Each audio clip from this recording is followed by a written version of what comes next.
नमस्कार।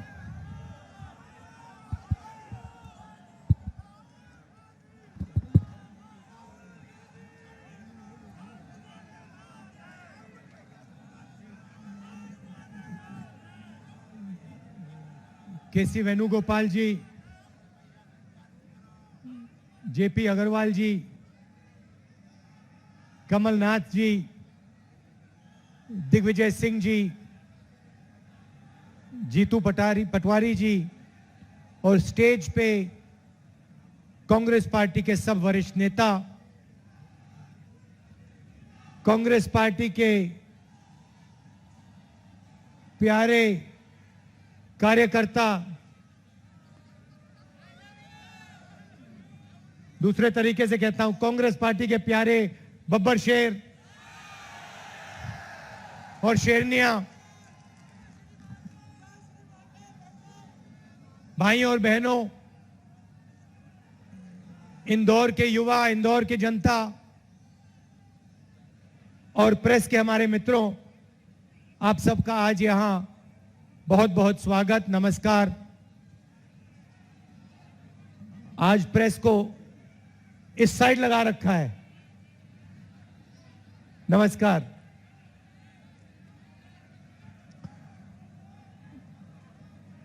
अब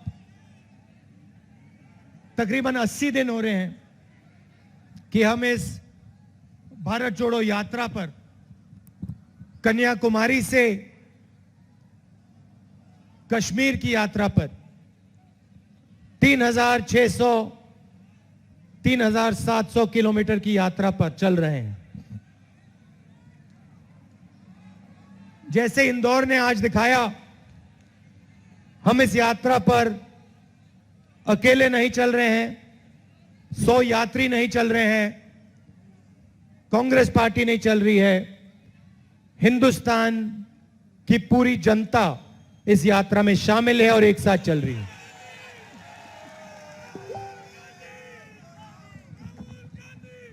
और आज मैंने देखा, सबसे पहले इंदौर में कितने, जीतू जी, इंदौर में कितने घंटे चले हम?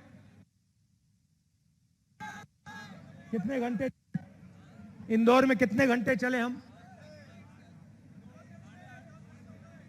हम आपकी सड़कों पे 8 घंटे चले आज। 8 घंटे नहीं, अभी ताली मत बजाइए, ताली बजाने का समय अभी आएगा। मैंने 8 घंटे आगे पीछे दाएं बाएं ऊपर नीचे देखा, मुझे इंदौर में कोई कचरा नहीं दिखाई दिया। और मैं इसके लिए इंदौर की जनता और इंदौर के जो सफाई कर्मचारी हैं,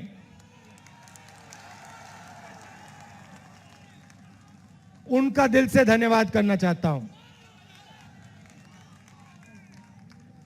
और सवाल पूछने पे मुझे बताया गया कि आप लोग 6 बार पुरस्कार जीते हुए हो, तो आपको सबको बहुत बहुत बधाई।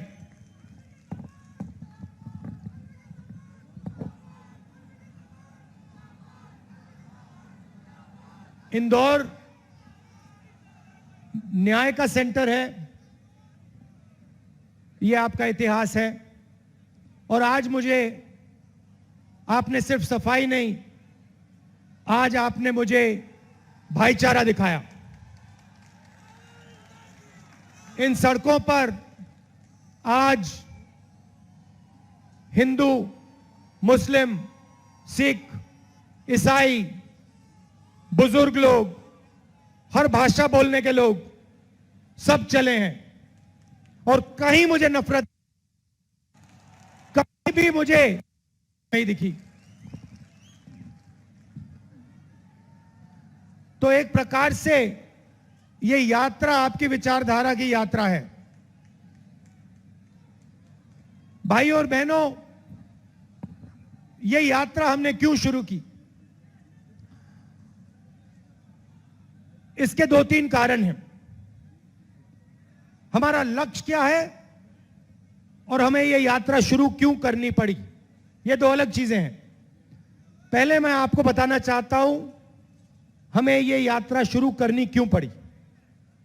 जैसे आप जानते हो, हिंदुस्तान एक डेमोक्रेटिक देश है, लोकतांत्रिक देश है, और लोकतांत्रिक देश में अलग अलग संस्थाएं होती हैं जो लोकतंत्र की रक्षा करती हैं। उसमें पार्लियामेंट, विधानसभा, जुडिशरी, ये अलग अलग इंस्टीट्यूशंस होते हैं जिससे लोकतंत्र की रक्षा होती है और एक प्रकार से फेयर प्लेइंग फील्ड बनाई जाती है।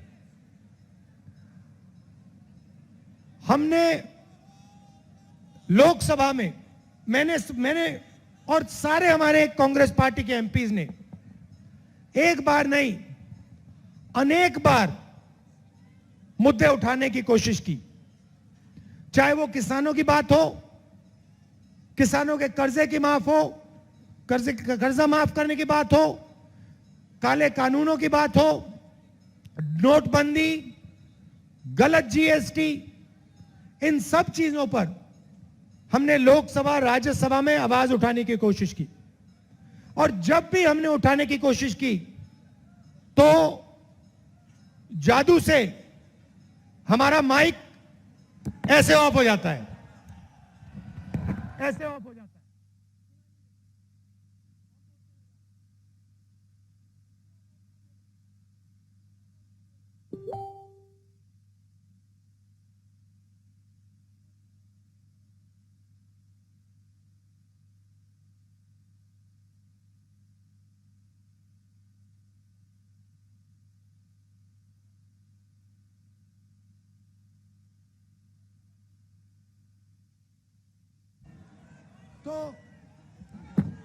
तो हम जो भी बोलना चाहते हैं, जैसे अभी आपने देखा, हम बोलते रहते वहां पे माइक ऑफ हो जाता है।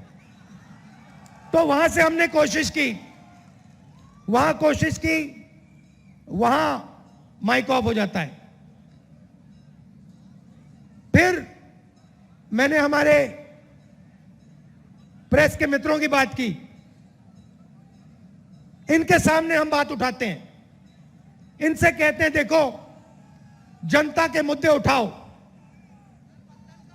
नहीं, हम कहते हैं भैया जनता के मुद्दे उठाओ, बेरोजगारी की बात करो। हम इनसे कहते हैं बेरोजगारी की बात करो, किसानों की बात करो, मजदूरों की बात करो, और ये कहते हैं देखो देखो ऐश्वर्या राय ने क्या कपड़े पहने हुए हैं। हम कहते हैं भैया किसान भूखा मर रहा है, ये कहते हैं देखो शाहरुख खान ने क्या बोल दिया।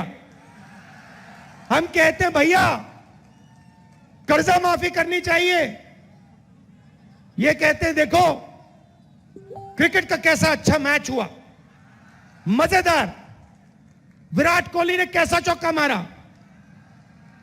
तो इनका काम, और इनकी गलती नहीं है, इनका काम जनता का जो ध्यान है उसको हटाने का है। इनका काम, असली काम जो लोकतंत्र का होता है, जो काम हम लोकसभा, विधानसभा में करने की कोशिश करते हैं, उनका असली काम वो है। अब आप ये मत समझिए कि मैं इनकी बुराई कर रहा हूं, ये बेचारों की कोई गलती नहीं है,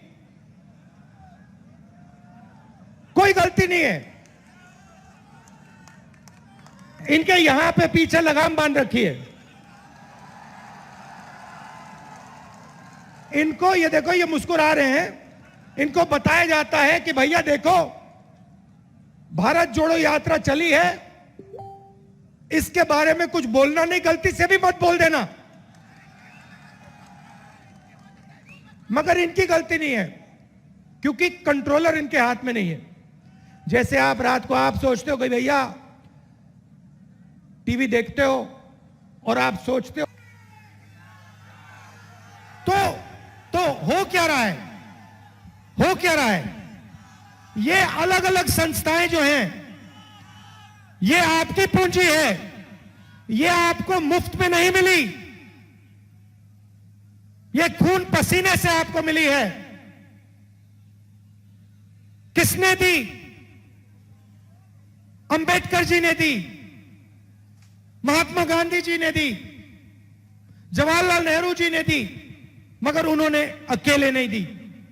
उनके साथ लाखों लोग खड़े हुए, करोड़ों लोग खड़े हुए,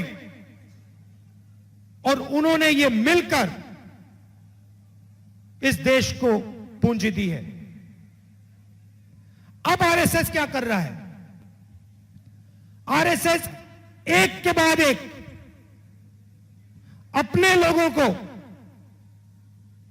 इन संस्थाओं के अंदर डाल रहा है। जुडिशरी में, प्रेस में, सेना में, हर संस्था में आरएसएस अपने लोगों को डाल रहा है। भाइयों बहनों, लक्ष्य एक है, संविधान को खत्म करना, उस जीवित आवाज का गला घोटना, यह काम आरएसएस कर रही है। और यह काम कांग्रेस पार्टी और हिंदुस्तान की जनता उनको कभी नहीं करने देगी, कभी नहीं करने देंगे।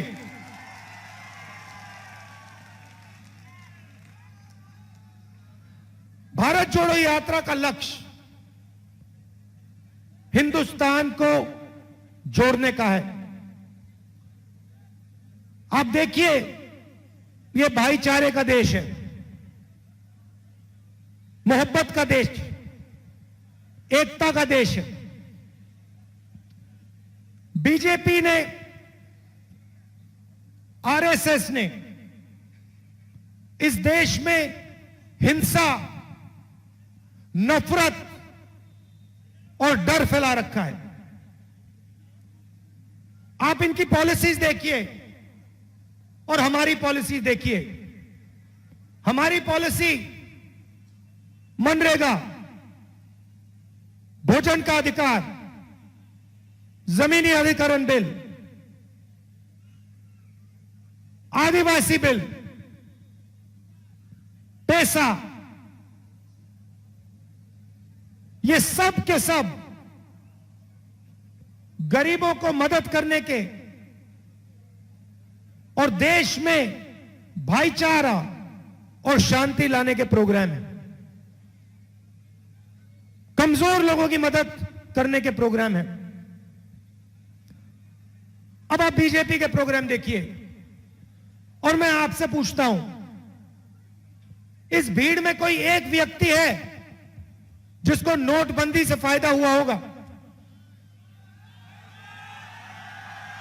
एक है यहां पे, एक यहां पे व्यक्ति है जिसको जीएसटी 5 अलग अलग टैक्स से फायदा हुआ होगा? एक व्यक्ति यहां है जिसको हिंदुस्तान में जो प्राइवेटाइजेशन किया जा रहा है, जो पब्लिक सेक्टर को बीजेपी के 2-3 मित्रों को दिया जा रहा है, उससे एक व्यक्ति है जिसको फायदा हो रहा है?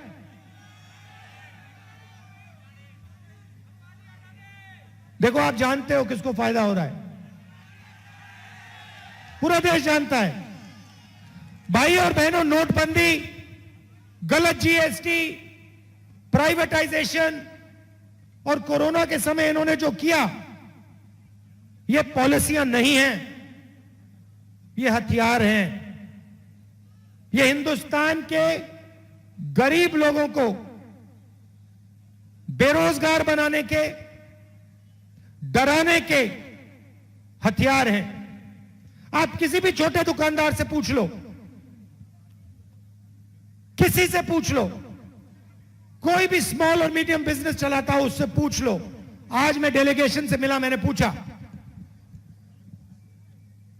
नोटबंदी और जीएसटी से आपको क्या हुआ? उन्होंने मुझे बताया, और किसी भी दुकानदार से पूछ लो, खत्म कर दिया है। हमारे व्यापार को नरेंद्र मोदी जी ने और बीजेपी ने खत्म कर दिया है।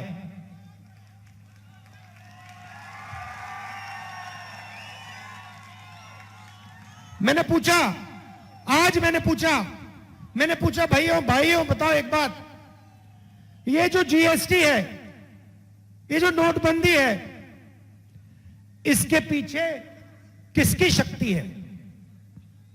मैंने पूछा क्या हिंदुस्तान में जो लाखों छोटे व्यापारी हैं, किसान हैं, मजदूर हैं, बेरोजगार युवा हैं, क्या इनकी शक्ति जीएसटी और नोटबंदी के पीछे है? कहते नहीं। मैंने कहा किसकी शक्ति नोटबंदी के पीछे है? कहते हैं हिंदुस्तान के 3-4 सबसे बड़े अरबपतियों की शक्ति जीएसटी, नोटबंदी और कोविड के समय जो हुआ उसके पीछे है।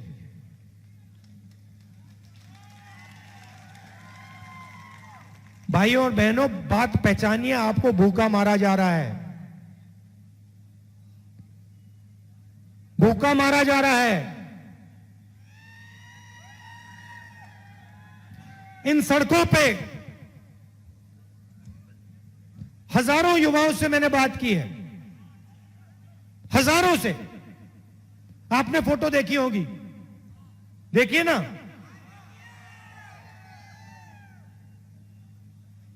सीधा मैं सवाल पूछता हूं, क्या पढ़े हो? 5 जवाब मिलते हैं। इंजीनियरिंग, मेडिकल, आईएएस, या फिर मैं सेना में जाना चाहता हूं, पुलिस में जाना चाहता हूं, या फिर मैं सॉफ्टवेयर इंजीनियरिंग करना चाहता हूं। ये 5-6 चीजें युवा कहते। फिर मैं पूछता हूं, भैया एक बात बताओ, आप डॉक्टर बनना चाहते हो, माता पिता ने आपकी शिक्षा के लिए कितने रुपए दिए? मैं अरबपतियों से नहीं पूछ रहा हूं, मैं किसान के बच्चों से, छोटे दुकानदार के बेटों से, बेटियों से, कभी कभी जो मजदूरी करते हैं उनके बच्चों से पूछ रहा हूं। कहते हैं लाखों रुपए, हजारों रुपए हमने शिक्षा के लिए दिए, इंजीनियर बनने के लिए दिए। अच्छा भैया, आपके माता पिता ने लाखों रुपए दिए, आज क्या करते हो? क्या करते हैं? मजदूरी करते हैं। हिंदुस्तान, नरेंद्र मोदी जी के हिंदुस्तान में इंजीनियरिंग पढ़ो, मजदूर बनो, एमबीबीएस करो, मजदूर बनो, सॉफ्टवेयर इंजीनियरिंग सीखो, मजदूर बनो।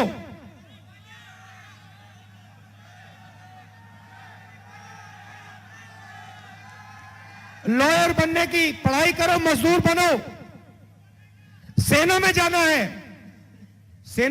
है, 6 महीने ट्रेनिंग करो, 4 साल सेना में काम करो और फिर मजदूर बनो।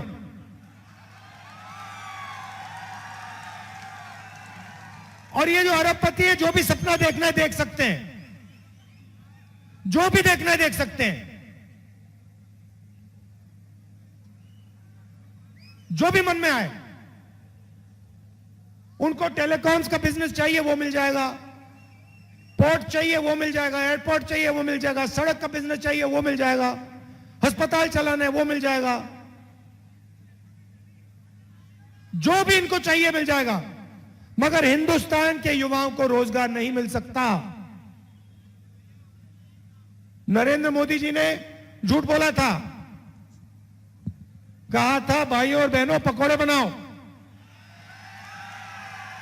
वो भी सच नहीं था। सच्चाई है भाइयों और बहनों, मजदूरी करो। स्टार्टअप का मतलब स्टार्टअप करो, मजदूरी करना। रीढ़ की हड्डी जो होती है, रोजगार देने की रीढ़ की हड्डी जो होती है, उसको तोड़ दिया है। रोजगार कौन देता है? रोजगार छोटे व्यापारी देते हैं, स्मॉल मीडियम बिजनेस देते हैं, किसान देते हैं, दुकानदार देते हैं। ये जो अरबपति हैं, ये देश को रोजगार नहीं देते हैं। 10,000, 50,000, 1,00,000 लोगों को ज्यादा से ज्यादा ये रोजगार दे पाते हैं। रोजगार देश को छोटे बिजनेस वाले लोग देते हैं, उनको खत्म कर दिया। नोटबंदी, जीएसटी, कोविड के समय खत्म कर दिया।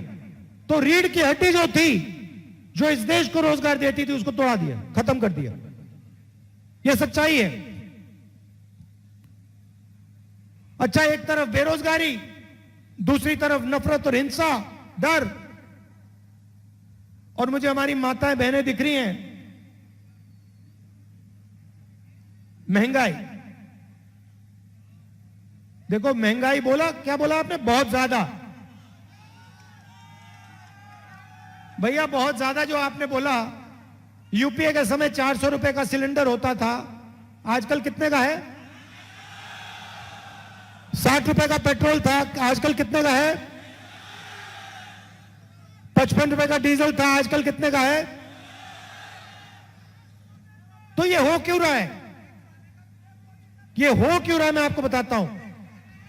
किसान को बीमा नहीं मिलेगा, किसान का कर्जा माफ नहीं होगा, किसान को सही रेट नहीं मिलेगा, युवाओं को रोजगार नहीं मिलेगा। ये हो क्यों रहा है, मैं आपको बताता हूं। क्योंकि बीजेपी के लोग डर फैलाना चाहते हैं। क्योंकि वो जानते हैं, अगर हिंदुस्तान की जनता, हिंदुस्तान के किसान के दिल में, युवा के दिल में, मजदूर के दिल में डर होगा, तो बीजेपी उस डर को नफरत में बदल सकती है।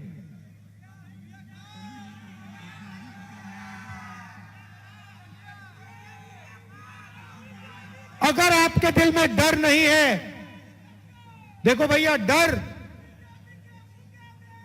नफरत और हिंसा डर का रूप होता है। नफरत जैसी कोई चीज नहीं होती है। नफरत डर का रूप होता है। जिसके दिल में डर होता है, उसके दिल में नफरत पैदा होती है और वो हिंसा करता है।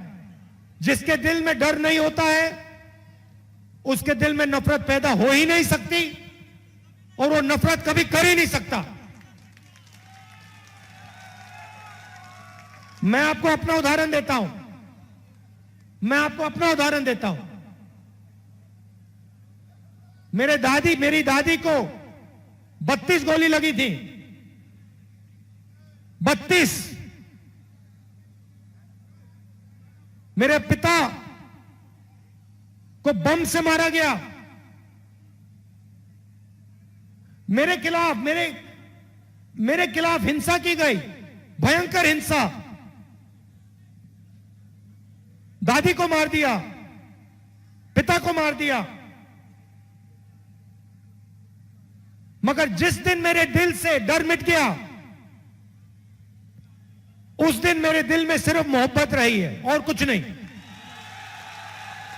गया, कर लो जो करना है। मैं आपको बता रहा हूं, मैं आरएसएस से लड़ता हूं, नरेंद्र मोदी जी से लड़ता हूं, मगर मेरे दिल में ना नरेंद्र मोदी जी के लिए, ना आरएसएस के लिए नफरत है। इतनी सी भी नफरत नहीं है। क्यों? क्योंकि मेरे दिल में डर नहीं है। और मैं उनसे कहता हूं, बीजेपी से कहता हूं, नरेंद्र मोदी जी से कहता हूं, अमित शाह जी से कहता हूं, आरएसएस के लोगों से कहता हूं, भाइयों, डर मिटा दो दिल से, नफरत गायब हो जाएगी। आप देश का नुकसान कर रहे हो। आपका डर जो है देश का नुकसान कर रहा है।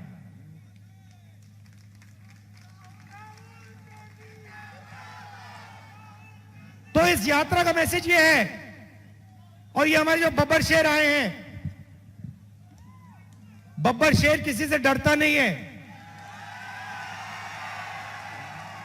और ये देश जो है शेरों का देश है, शेरनियों का देश है। किसी से डरने की कोई जरूरत नहीं है।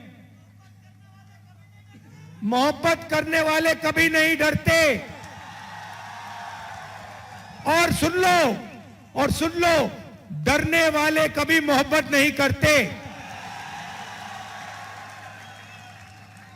यह है उनमें और हम में फर्क। हम डरते नहीं, मोहब्बत करते हैं।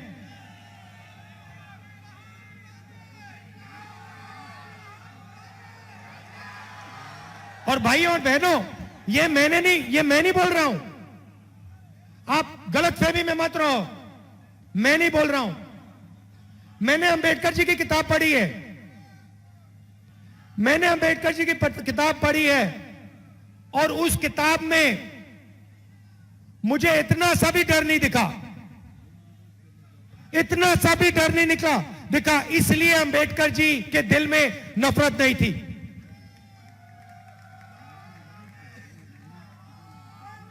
तो ये देश और इस देश के सब धर्म, सारे के सारे धर्म सिर्फ एक बात सिखाते हैं, डरो मत। और अगर डरोगे नहीं तो दिल में नफरत कभी पैदा नहीं हो सकती। ये सारे के सारे धर्म ये कहते हैं। और यही महात्मा गांधी जी ने, अंबेडकर जी ने, नेहरू जी ने, सरदार पटेल जी ने, आजाद जी ने सिखाया है। और उससे पहले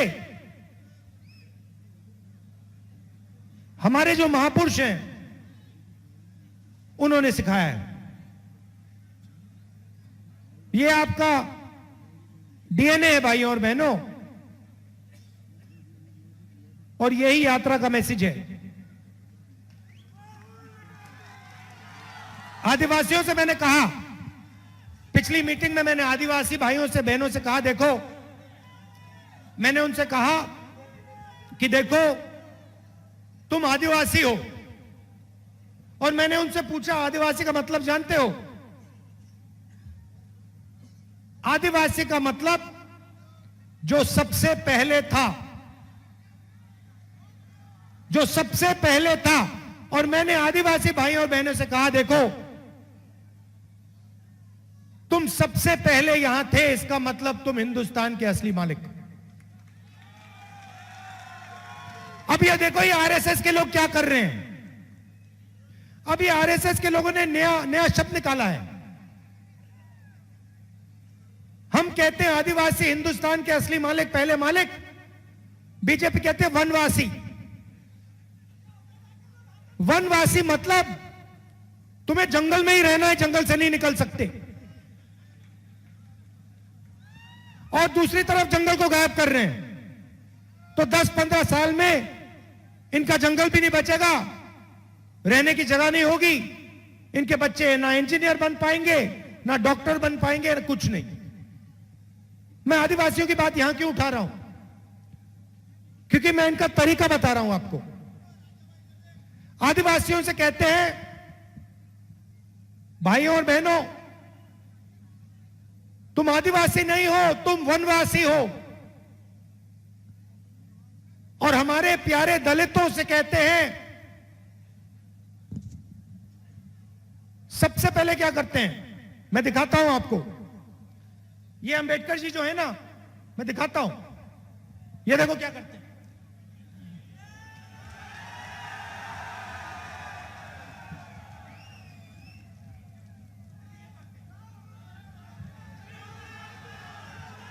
पहले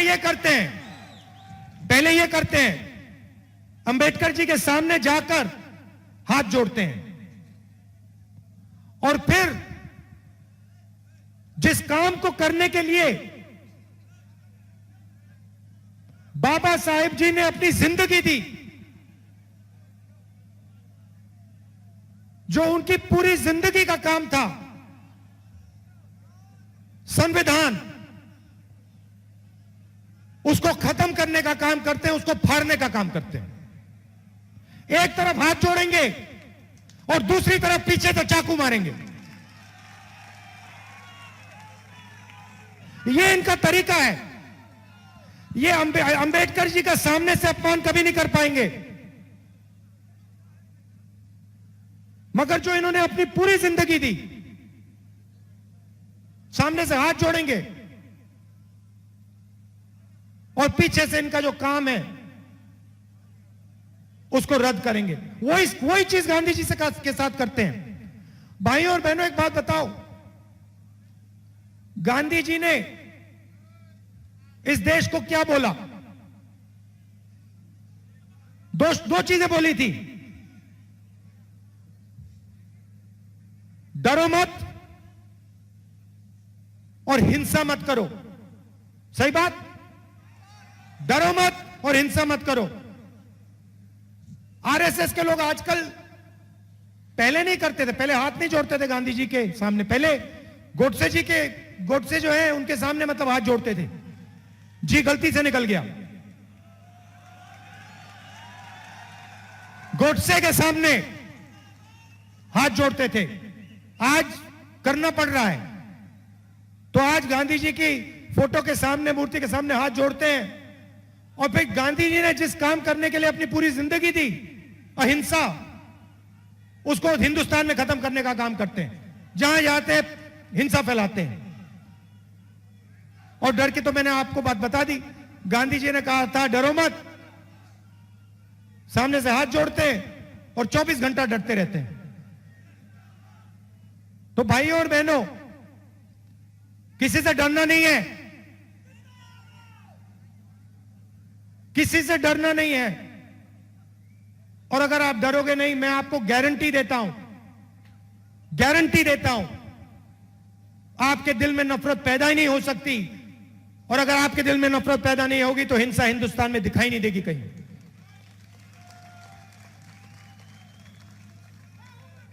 आपने हमारा यात्रा में, मैं आपको बता भी नहीं सकता, 3.5 घंटे 4 घंटे सो रहे हैं। मैं नहीं, सिर्फ मैं नहीं, सबके सब 4-5 घंटे सो रहे हैं। यात्रियों में से 5 घंटे से ज्यादा कोई नहीं सो रहा। हमें समझ नहीं आ रही बात, क्या हो रहा है। मैंने सोचा इसके बारे में, मैंने सोचा ये हो क्या रहा है, कैसे हो सकता है। 80 दिन हो गए, 2000 किलोमीटर हो गए, किसी को कोई थकान नहीं। और मैं सिर्फ अपनी बात नहीं कर रहा हूं, आप किसी यात्री से पूछ लो, 80-90 के किलो के यात्री हैं हमारे, हैवी वेट कांग्रेस वाले, नहीं थक रहे, नहीं थक रहे। तो मैं एक ही बात कह सकता हूं कि हम अपनी शक्ति का प्रयोग नहीं कर रहे हैं, आपकी शक्ति का प्रयोग कर रहे हैं। कि आप हमारी मदद कर रहे हो, आपका प्यार, आपकी मोहब्बत, आपका भरोसा हमें मदद कर रही है। तो इसके लिए दिल से आप सबको मैं धन्यवाद करना चाहता हूं। आपने जो स्वागत किया इंदौर में, बिल्कुल, कितने लोगों से गले मिला हूं मैं, हजारों लोगों से गले मिला हूं।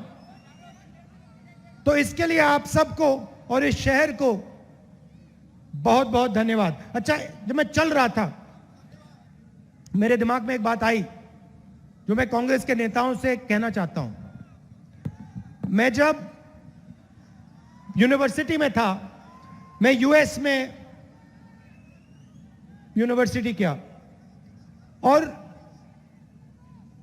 यूएस का जो सबसे बड़ा एयरपोर्ट है, जहां सबसे ज्यादा हवाई जहाज लैंड करते हैं, उसका नाम जानते हो? नहीं, वॉशिंगटन उनका कैपिटल है, हमारी दिल्ली उनका वॉशिंगटन। वॉशिंगटन का एयरपोर्ट बड़ा नहीं है। बॉस्टन, कैलिफोर्निया में सैन फ्रांसिस्को बड़े एयरपोर्ट नहीं है। उनका सबसे बड़ा एयरपोर्ट शिकागो का है। अब शिकागो का सबसे बड़ा एयरपोर्ट क्यों है, आप जानते हो? क्योंकि शिकागो अमेरिका का लॉजिस्टिक्स का सेंटर है। मतलब जो भी अमेरिका में इस तरफ से उस तरफ जाता है, ऊपर से नीचे जाता है, वो शिकागो से जाता है। मतलब लॉजिस्टिक्स का हब है। मैं चाहता हूं कि हिंदुस्तान, एक दिन ऐसा आए जब हिंदुस्तान का सबसे बड़ा एयरपोर्ट इंदौर में हो और आप इस देश के लॉजिस्टिकल हब बनो। मतलब जो भी माल देश में घूमता है, ऊपर से नीचे, दाएं से बाएं, उसका मैनेजमेंट आप लोग करो। ये आपका भविष्य है, देख लेना, ये होगा। ये आपका भविष्य है, ये आपका भविष्य है। और जो हमारी कांग्रेस की सरकार आएगी, मैं उनसे कहना चाहता हूं, इस चीज के बारे में आप सोचिए कि जो अमेरिका के लिए शिकागो रोल प्ले करता है, वही हिंदुस्तान के लिए इंदौर रोल प्ले करे। धन्यवाद। जय हिंद।